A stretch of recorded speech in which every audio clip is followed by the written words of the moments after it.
শুভ বুদ্ধ পূর্ণিমা এবং আন্তর্জাতিক ভেসাক ডে উপলক্ষে বাড্ডার আন্তর্জাতিক বৌদ্ধ বিহারে চলছে বৌদ্ধ ধর্মাবলম্বীদের ধর্মীয় উপাসনা ও আলোচনা সভা। সকাল থেকে চলা বাংলাদেশ বুদ্ধিস্ট ফেডারেশন আয়োজিত অনুষ্ঠানে যোগ দিয়েছেন বৌদ্ধ ধর্মের শীর্ষ গুরুরা।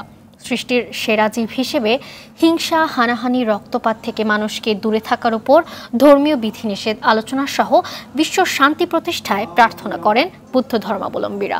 অনুষ্ঠানে আইজিপি চৌধুরী আব্দুল্লাহ আল মামুন এবং ঢাকার পুলিশ কমিশনার হাবিবুর রহমান উপস্থিত রয়েছেন।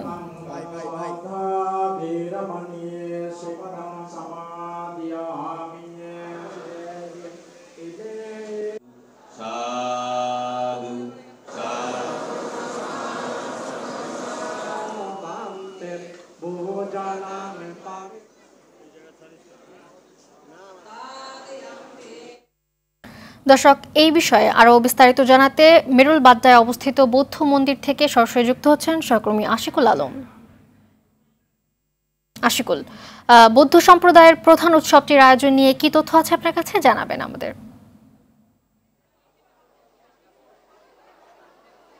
মালিহা, ধন্যবাদ আপনাকে। আপনি জেনে থাকবেন যে বৌদ্ধ ধর্মাবলম্বীদের সবচেয়ে বড় যে উৎসব বৌদ্ধ পূর্ণিমা, এবং এই বৌদ্ধ পূর্ণিমাকে কেন্দ্র করে সকাল থেকে আমরা যেরকম দেখছিলাম যে আন্তর্জাতিক বৌদ্ধ বিহারে একটি আয়োজন করা হয়েছিল বাংলাদেশ বুদ্ধিস্ট ফেডারেশন থেকে।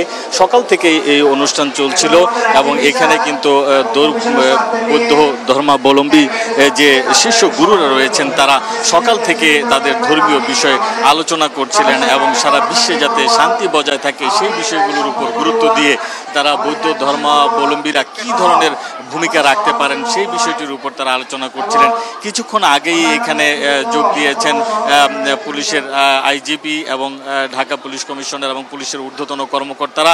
তারা কিন্তু এখন আনুষ্ঠানিকভাবে যে কেক কাটার যে আয়োজন সেই আয়োজনটি চলছে এবং কেক কাটার পরেই কিন্তু এখানে আনুষ্ঠানিকতা আজকের মতো এখানে শেষ হবে এবং এরপরেই মধ্যাহ্নের বিরতি হবে। আপনি জেনে থাকবেন যে মালিহা, এই বুদ্ধের এই জন্ম তিথিতে এবং জন্মদিনে একই দিনেই কিন্তু তিনি জন্ম লাভ করেছিলেন এবং তিনি সিদ্ধি লাভ করেছিলেন এবং মহা নির্বাণ লাভ করেছিলেন। সেই জন্যই কিন্তু আজকের দিনটি বৌদ্ধ ধর্মাবলম্বীদের মধ্যে সবচেয়ে গুরুত্বপূর্ণ। কিছুক্ষণ আগে এখানে আইজিপি বক্তব্য দিচ্ছিলেন, তিনি যেমনটা বলছিলেন যে যারা বাংলাদেশের বিভিন্ন ধর্মাবলম্বী যারা রয়েছেন তারা সম্প্রীতির মাধ্যমে দেশের শান্তি শৃঙ্খলা বজায় রাখার ক্ষেত্রে যাতে ভূমিকা রাখতে পারেন সেই বিষয়টির উপর গুরুত্ব আরোপ করছিলেন তিনি। এবং তিনি বলছিলেন যে এই বুদ্ধ পূর্ণিমাকে কেন্দ্র করে রাজধানী সহ দেশের বিভিন্ন জেলা আইন শৃঙ্খলা রক্ষাকারী বাহিনীর যে সদস্যরা রয়েছেন তারা তৎপর রয়েছেন যাতে কোনো ধরনের বিশৃঙ্খলা না ঘটে সেই বিষয়টির উপর গোয়েন্দা নজরদারিও তাদের রয়েছে।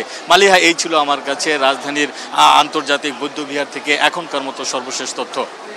ধন্যবাদ আপনাকে।